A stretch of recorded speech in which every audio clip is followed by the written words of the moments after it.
Hello, welcome back to Everyday Anarchism. I'm your host, Graham Culbertson, and my guest today is David Thompson, a game designer, possibly a war game designer. We'll get into this. And his most recent game that he co-designed is called Resist, and it is a game of the fight against the Francoist regime after World War II. So it's very on brand for the Anarchism podcast. David, thank you for joining me. Yeah, absolutely. Thanks for having me. This is great.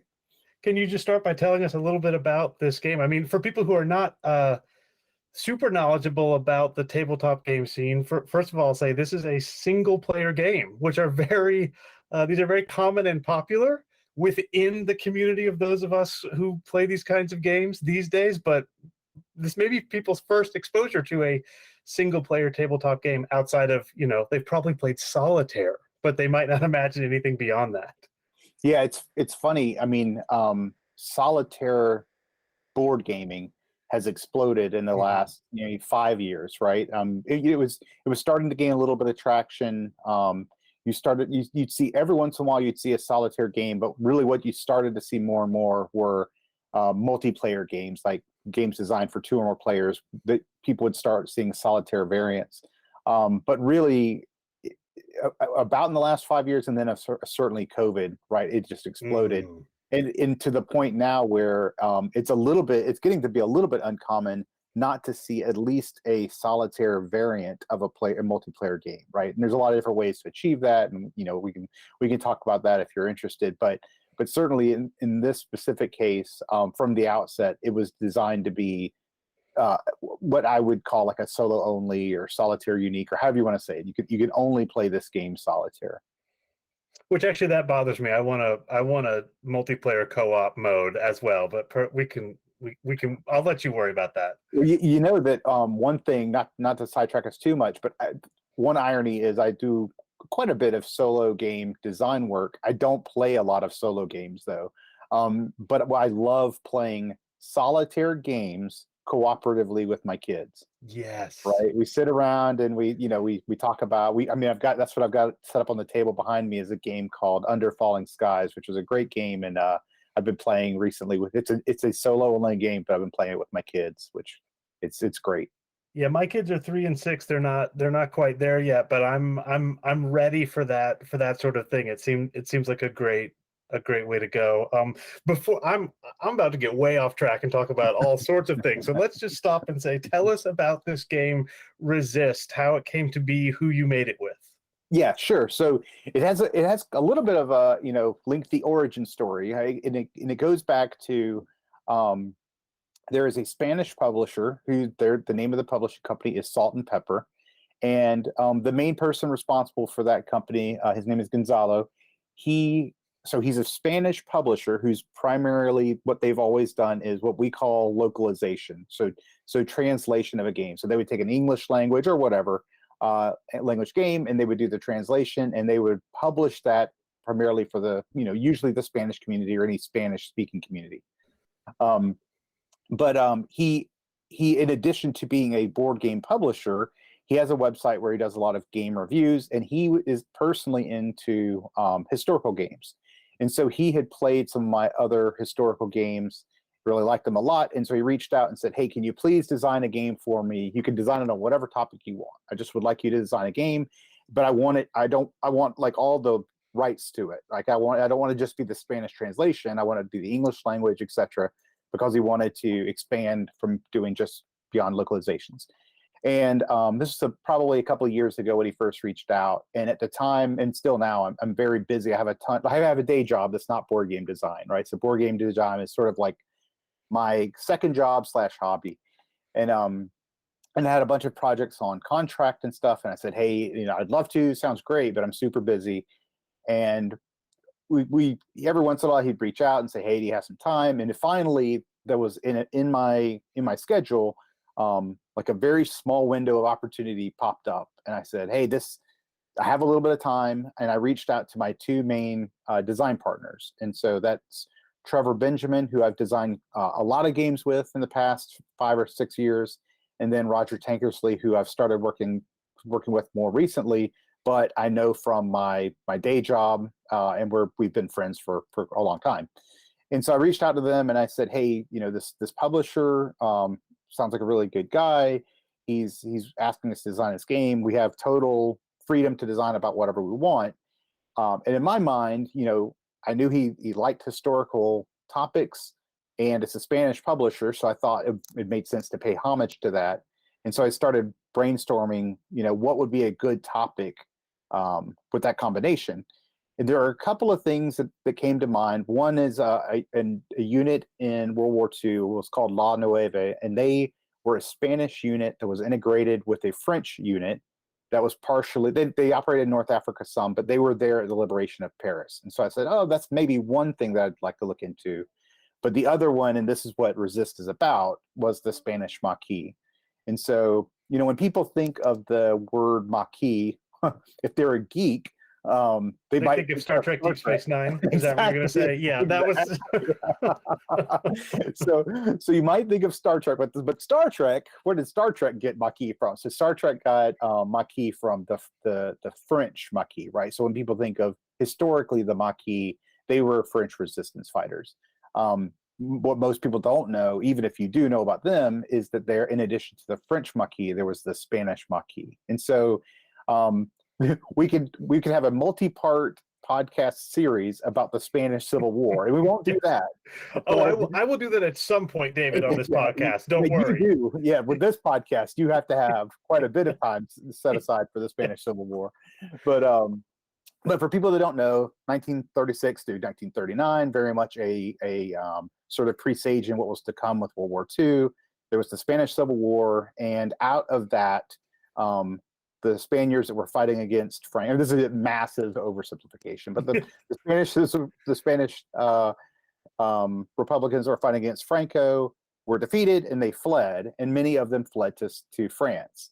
And in France, that's where they joined up with the French resistance, and they fought on the side of the Allies. And what they thought was, and you could understand why they would think this, hey, if we are working with the French Maquis, we're working with the British, special forces, basically, we'll fight against Germany, and when the Allies have won the day, they'll go help us liberate, our country from Franco's authoritarian rule, basically.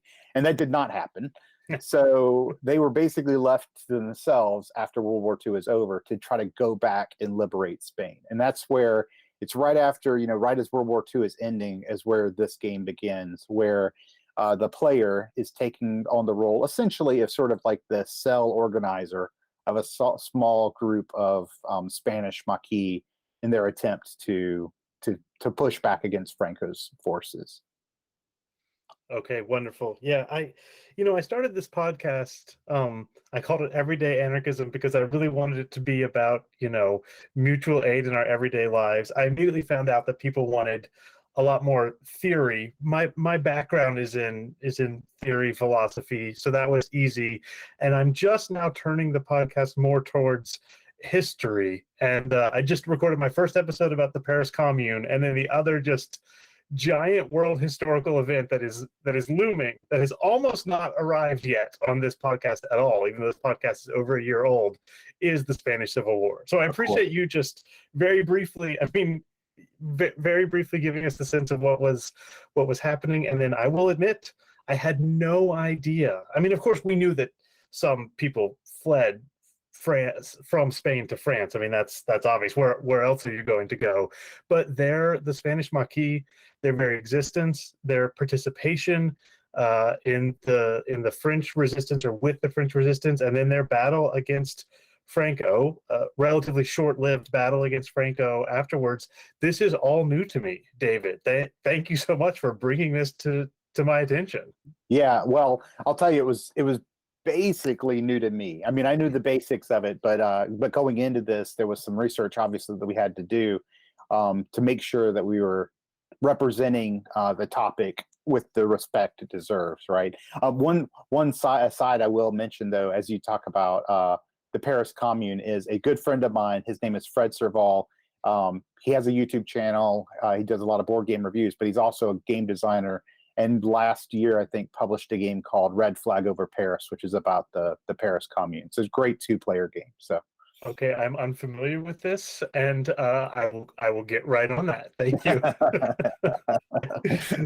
Thank you, David. Oh, before we move, I want to talk a bit about the mechanics, but before we move on from that, let's talk about the art of this game, because it looks great. And one of the things about the mechanics is you have these characters, these members of the resistance, and you can use them in such a way that they help sort of in the background and keep their identity secret, or you can reveal them, and that makes them in most cases stronger and more valuable. But that's the end. They leave your deck. They are no longer in the resistance. And so the cards for your the members of your cell have 2 images for each member, their hidden self and their revealed self, and they're just such striking images. It's just such a pleasure to flip them over and contemplate them. Yeah, the artist, his name is Albert Montes, and so when I mentioned that the publisher reached out to me and asked about designing a game, before we even knew the game that we were going to design, Albert had already agreed to work with us. And he's a Spanish artist. He comes from the comic industry in Spain. Extremely talented. He's I think won an Eisner, which in the comic book world is essentially like the top, the top level that you can reach. His art's amazing, and I knew him from his work on the graphic novel adaptation of Slaughterhouse-Five, which is, of course, an amazing piece of work. So it was a huge honor for me, and I've been super blessed in many ways with many of the artists I worked on. But of course, it was always a joke when myself and the 2 co-designers, Trevor and Roger, we would be, getting together and talking about the game design and stuff. And we're like, people are going to buy this game because it's absolutely gorgeous. And they're going to be like, well, the game's not very good, but the art's amazing. That was our fear all along, right? but no, back to your comment about the character design. So to give people a sense of what you're talking about, that you sort of have this horizontally, like if you take a normal card and you turn it on its side, so it's sort of a horizontal view, and you've got this one, the left side is, as you say, the Maquis member is they're acting covertly. So you might have something like, the baker, right, in his bakery shop, and he's just going about his day and he's covertly collecting information on the Francoists or something. But then if he's revealed, quote unquote revealed, what it is he's overtly fighting back against the Francoists, which means that, and it, you can kind of view it in a couple of different ways. Is he being captured? Is he fleeing? In game terms, when you reveal yourself like that, the idea is that you have to now flee from Franco's forces. You can no longer be an active member of the resistance. But the actual process to get us there was that, myself and Roger and Trevor would get together and we would talk in generalities, but Roger would go off and he really led a lot of the thematic development of the game. And so he would come up with, the baker, right? He would come up with the sort of the hidden side and the revealed side. And this is all generalities, like we all contributed, but in the main part, Roger would lead that. And then usually I would take those thematic concepts and I would just develop like the gameplay piece around that. And then Trevor was there to basically turn everything into a good game, to refine it and make an okay game a good game. But Roger, one of the other things that Roger did is essentially what we would call an art brief, which is to say he would write about a sentence or so to describe that. And we turned all of that over to Albert, and we never said, we said, hey, here's some ideas. Feel free to take this and change it up or whatever. But he essentially was able to transform about a sentence description into these amazingly evocative pieces of art that tell a great story. And the only thing you have to know is 2 pieces of art, the name of the person, and their in-game abilities. And somehow that's able to convey this amazing story. So yeah, super, super talented artist. And we're really lucky to have been able to work with them on it. Yeah, one of the projects I'm working on right now, so I teach in the English department at UNC Chapel Hill, and we're developing a minor in critical game studies. And I'm working on this concept of narrative in tabletop games. There's obviously, Dungeons and Dragons obviously is the OG in terms of an explicit narrative, but I'm very interested in the way that Euro style games and other games that are less obviously narrative create narratives. And one thing I've been struck with, David, both in Resist but in your game Undaunted, is the way that you set these things up as campaigns. And there's a number of different ways that you can play Resist. I should stop and let you just describe how you play Resist. But before I do that, I'll say there's, once you figure out how to play Resist, you have also provided a number of ways to play Resist in a way that lets you simulate a historical narrative, which I found, totally striking and unusual. Usually if you're playing a game like Dominion or something, I suppose you can make a narrative in your head of what your kingdom is like, but boy, is the player doing a lot of that work. You've provided a lot more framework or scaffolding for that narrative, but then also lots of room for the player to imagine how they are, organizing this resistance cell and what they're doing and how they are fighting Franco's forces. Yeah, it's a really interesting challenge, right? Like there's also, as you say, there's all sorts of different ways to approach narrative, right? You can have the least narrative, like super abstract game, like something like Dominion, like you say, where it's you have some mechanisms and some art, but you don't even really know what's going on. And if you want there to be a narrative, you're asking the player really, really hard to build that narrative out. Or something as a role-playing game, but probably more would be something like a board game dungeon crawl where you're reading like a page of text before you go into it, right? Where it's just, there's really, you're not asking the player to do anything. You're providing pretty much the entire narrative to the player. And so I would say that Resist, obviously, it's somewhere in the middle of the spectrum.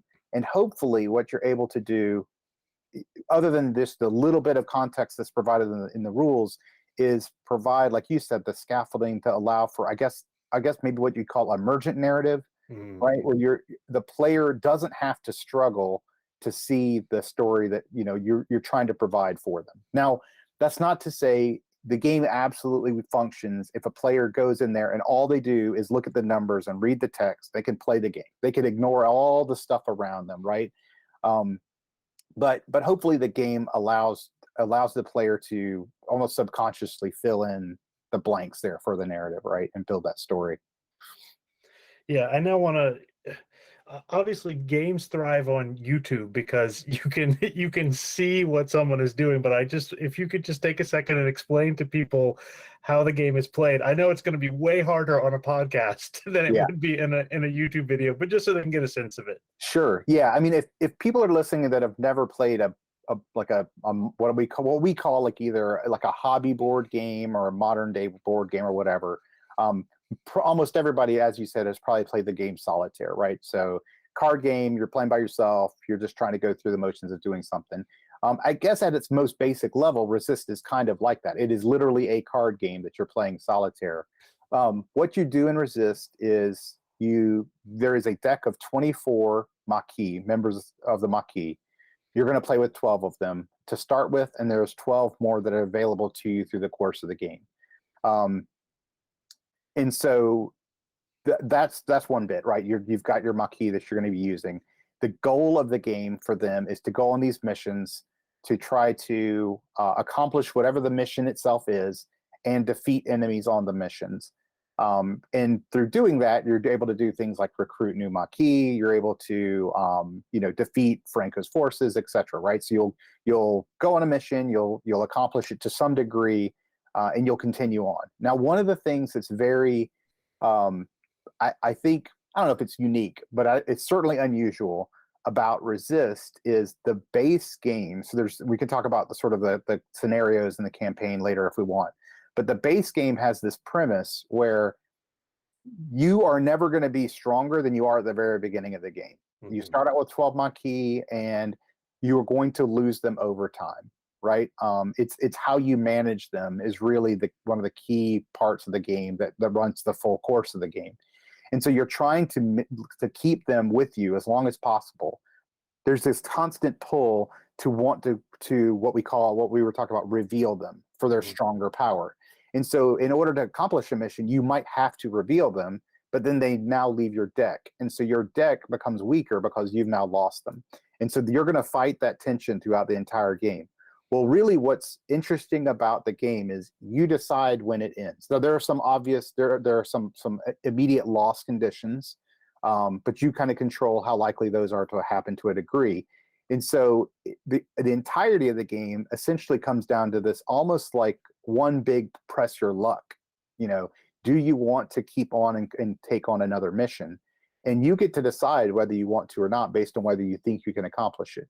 And at that point, once you've decided, okay, we're not gonna continue on, the game's over, and how well you've done dictates, you know, did you win? Did you take a draw? And one of the very unusual things about this game is unless you have one of those immediate loss conditions, the worst you can ever do in the game is draw. You could draw with the game. And so that's basically representing that within a resistance cell, like what we're modeling here, they control their own destiny, right? They how long were they willing to hold out? But the other thing that the game conveys to you is the Maquis never had a chance to liberate France. I mean, liberate Spain from. Yeah, no, that comes through very clear in the gameplay, David. It comes through very clearly. Right. So there is no such thing as quote unquote victory. You can't liberate Spain. So, you know, this sense of overwhelming odds against you, and you're fighting a lost cause but doing the best you can. Those are the emotions that we were trying to evoke in the game. Yeah, I would say that you've done a very good job. I mean, you certainly feel the attrition. In my experience, you feel the attrition as you are playing the game. And, you know, again, a story about anarchist resistance, that tends to be how it goes, right? It Right. tends to the anarchists always lose. I mean, at least so far Right. they have always lost, because there seems to be all, you know, as soon as the anarchists show up, I mean, this is what happens in the French Commune. The French and the Germans are fighting each other, and then once the people rise up, it's just like, oh, wait a second, with you know, it's time for Bismarck and the French government to team up, because if there's anarchists on the scene, everyone has to get together to kill them. So precisely as you say, like, whatever the hope was, like, oh, the Americans are gonna help us against Franco because he's a fascist. Well, when it comes time to choose between the fascists and the anarchists, the liberal democracies have a tendency to pick the side of the fascists. That's just how it goes. And of course, I have no real deep knowledge of what it's like to be a guerrilla fighter, but I imagine that this captures as much as a solitaire card game that you can play in 30 minutes captures that sense of camaraderie and resistance and accomplishment, with the clock ticking and the knowledge that the struggle is noble and also feudal, which again captures pretty much every anarchist uprising and project as has ever happened. It doesn't matter whether it's against liberal democracy, Nazis, fascists, Stalinists. All the anarchist rebellions end the same way, pretty much. Right. So with that said, I wanted to talk to you just a bit about this concept of wargaming, because it seems to me that this is, you know, this is a war game. It's a game about war. We also, as you and I have chatted about a little bit, people imagine war game is something that takes, you know, over 2 hours long, and there's lots of dice and there's miniatures and things like that. And I'm very intrigued that boy, this game and your other games like Undaunted sit in this interesting space. And I'm wondering how you approach designing a historical game or a game about war when there's a whole framework of wargaming that to a certain extent you're, if not avoiding, you're at least modifying and adapting. Yeah, that's a great point. So I think for people, if people don't know about wargaming, right, what wargaming is, there are 3 super broad uses of the term war game. So we should probably talk about that just a little bit to set the stage. Go right ahead. So there's professional wargaming, which is things done by like the Department of Defense, which is not a game in the traditional sense. It's more of a simulation, and the end state is to not quote unquote win, but it's to simulate some sort of whatever, you know, you're trying to model something specific. It could be logistics, it could be conflict, it could be whatever, so that for a very specific like learning objective. So that's called wargaming. You would typically call it professional wargaming. Then you have the wargaming, which is like miniatures, like little scale miniatures on a tabletop, which is not like boards and cards and stuff like that. It's like free form miniature stuff, and that's called wargaming. And then there is tabletop wargaming, which is like board wargaming, right? So now, and that's really what you're sort of talking about, is that these games, Resist and Undaunted, etc., they don't fall into what would typically be the historically recognized tabletop wargame or board wargaming. And really that's because, and this is a massive generalization, but when people historically talk about that, they were talking about what are called hex encounter war games. So these are boards that depict areas that are divided into hexagons. You have little cardboard chits that are representing military units moving around on those, etc. That's sort of where the hobby grew up in like the 1960s or so. That's where it developed out of. And so there are groups of people who, if you make a tabletop game with a war theme, will not call that a war game because it doesn't fit that historical concept of what a war game is, right? I don't really get, I mean, it's funny to listen to people get twisted around the, what is and isn't a war game. I don't really get in that debate. Some people would say I've never designed a war game, right? There are groups of people who would say that. It doesn't matter to me. I don't really care. The one thing that I have that has informed my personal sensibilities is I only started designing games in the last 10 years or so, and probably even only in the last 6 or 7 years seriously, right? As a sort of a, like I said, second job, hobby kind of thing. And so I'm coming from a world where all of my game design sensibilities were formed by a wide spectrum of different types of games. And I won't, just for people that are listening that aren't tabletop gamers, there's many, many different types of games across the world that have different sensibilities. If you go to Japan, there's a type of game. If there's a thing called Euro games that came out of Germany. And then of course, what we call American style games, and all those things have their own sensibilities. And while they're starting to fuse more and more together now, they still have their own origins. But I kind of grew up around all of those equally. I just happened to be interested in military history as a personal interest of mine. And so when I approach a historical topic, I'm not carrying a bunch of baggage and preconceived notions into how to approach that. I try to approach it, whatever model I'm going to use as the basis of the game design, with a fresh viewpoint. Of course, I'm coming in with all my biases and all my preconceived notions. It just so happens those are very different than what a lot of the other part of the communities necessarily coming at it from.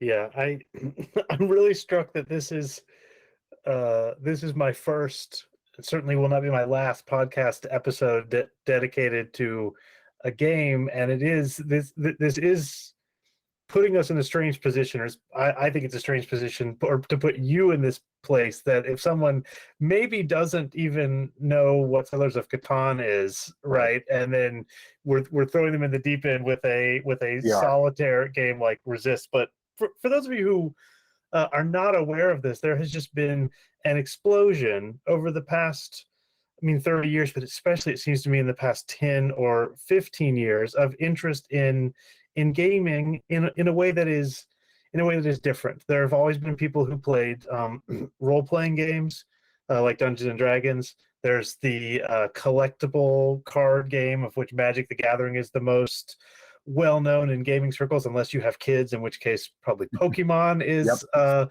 most well-known. There's very old wargaming traditions that can be very complex and difficult. And now, if you go to a modern, what do they call them, friendly local game store, you will see all of these sorts of games there, but really things derived from this Euro game tradition, things that you can play in 30 to 90 minutes, things that don't have to be enormous campaigns, things that theoretically someone new to the game could be pretty good at right away, but also someone could spend, decades improving their skills at the game. This is just a genre that more or less did not exist 30 or 40 years ago. I mean, if you are 50 or 60 years old, you grew up in a world in which these things just did not exist. And so if you think that you don't like tabletop games because you're not interested in Dungeons and Dragons and you don't want to spend 5 hours painting miniatures, you really might want to check out some of these new things. I certainly have my recommendations, but Resist is just a wonderful, to me, example of so many of these different, exactly as you say. I see all the influences, David, in your design, and it's the game that could only be made in 2022 or 2021, perhaps. This, all of the influences that are happening in this whole new genre of gaming, and it's very exciting to me. And it seems to me, this is be the next thing that I want to hear from you, it seems to me very collaborative and open and decentralized right now. I'm hearing rumblings of corporate synergies and centralization of gaming companies. This is what always happens, right? Whether it's gaming or soccer, it's this amazing grassroots collaborative thing for a certain amount of time, and then eventually the money comes in. But I still think we're in a place where the games are exciting and anarchist in the everyday sense of people finding community and playing and cooperating and joining in a grassroots way. Does that feel right to you still?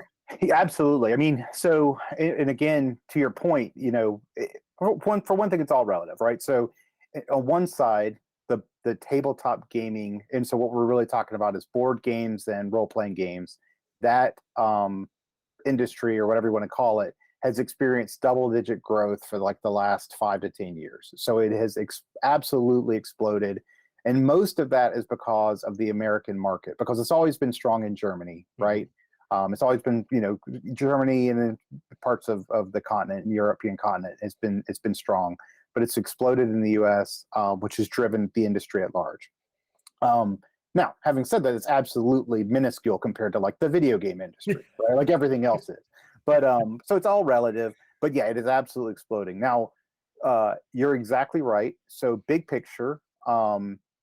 There have, in the last few years, there's emerged one specific company that's sort of, it's called Asmodee, and they sort of gobbled up a lot of the little ones because they see the growth. Right now, Asmodee is the board game sort of facing element of this much larger corporation, because they're themselves owned by some, I think now, Swedish equity firm, something, but it doesn't matter. The point is there has emerged this corporate sort of entity.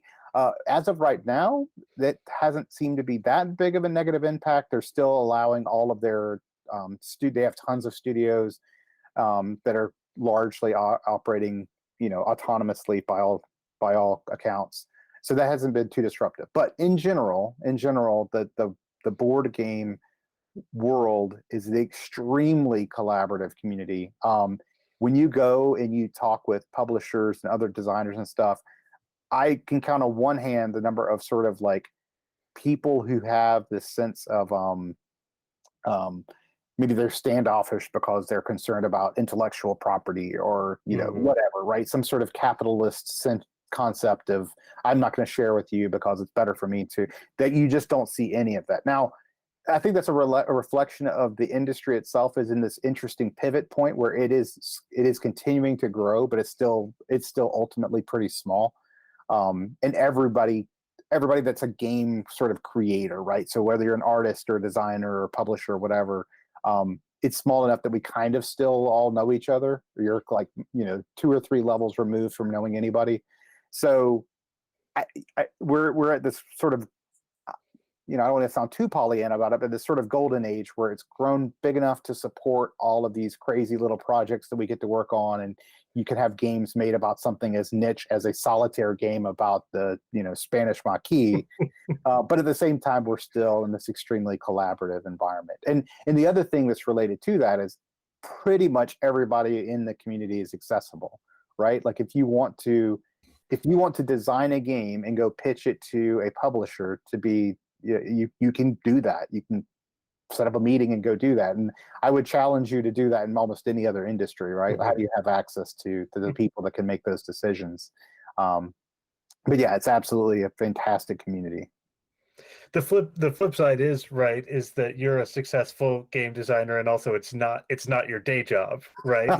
Like Yes. presumably one thing that will come from the industry growing and the greater corporate control is greater professionalization, and with professionalization comes credentials. I mean, I'm sitting right here, I have my academic credential, and we are creating a new credential related to games. So I guess I'm, guilty as charged, right? And that's just sort of the arc of these things, for better or for worse. As you were talking, it sounded almost exactly, David, like the craft beer Mm. industry, except maybe 10 or 20 years before. At precisely the Europeans were doing cool stuff, and then the Americans grabbed it. It took off. It was a grassroots thing. It exploded.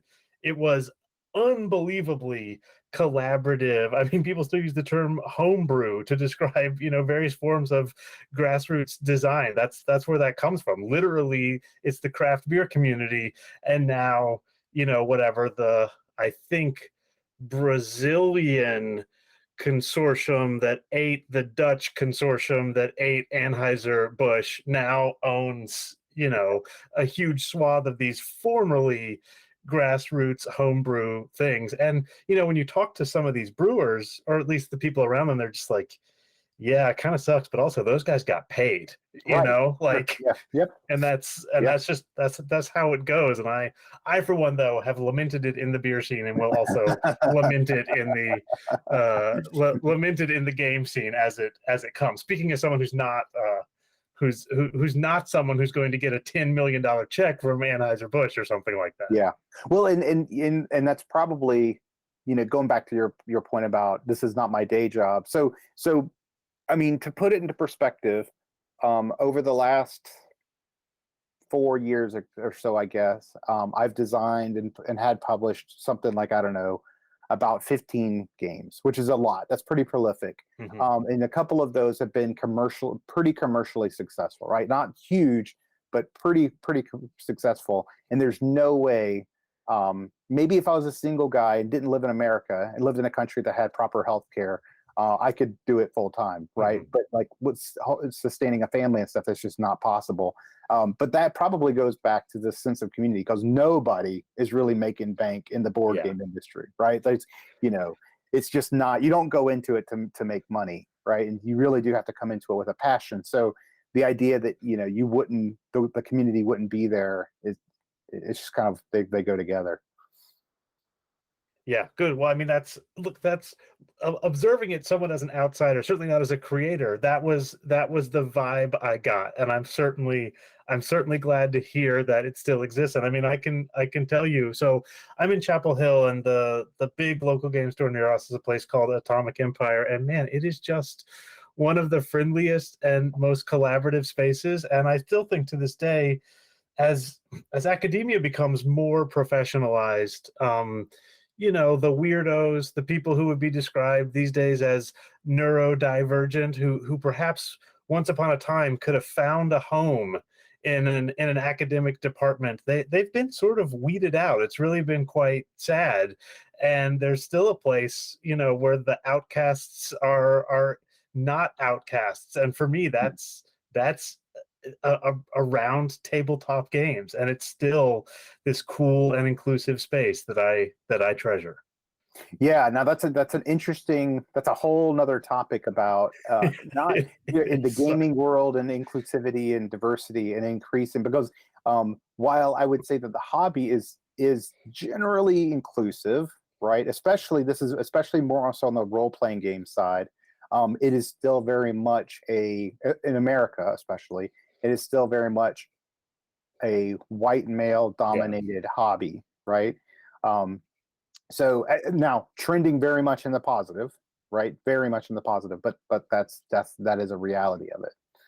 yeah. Another way of putting it is, it seems to me that these spaces have not yet reached the kind of, if you want to think about the traditional way that we're measuring diversity, equity, and inclusion, or whatever, we're not seeing that necessarily in terms of race and gender, but in terms of the spirit of inclusion, Yeah. it's there, and I see it moving quickly. Yeah. In that direction because of the spirit of inclusion that for now still animates it. I mean, we've covered everything I wanted to talk about and more. David, is there anything else you would like to I mean, can people buy Resist yet? Is it out yet on shelves in America? For people that are familiar with the concept of crowdfunding, Resist was on a platform called GameFound, it's a sort of an emerging platform that's people probably have heard of Kickstarter. It's GameFound is a similar platform that really support only games. It was on there. It was delivered to backers. The original English language print run is completely sold out. Okay. But there's a new publisher, which is a good problem to have, right? Yeah, it is. There is a new English language publisher that is picking up the English language rights that'll have the game out in the beginning of 2023. So soon. So it'll be available soon.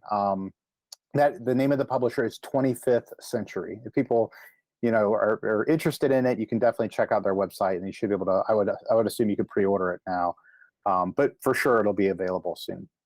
Okay, excellent. Yeah, I'll try and track down that information and put a link to it in the website. And you and I are gonna have to continue this conversation somewhere down the line, David. If that sounds good to you, I'd love to continue discussing this. Fantastic. Yeah, and absolutely. Please thank your collaborators as well, because this was a very cool thing. Thank you, David. Yeah, thanks for having me. This has been awesome.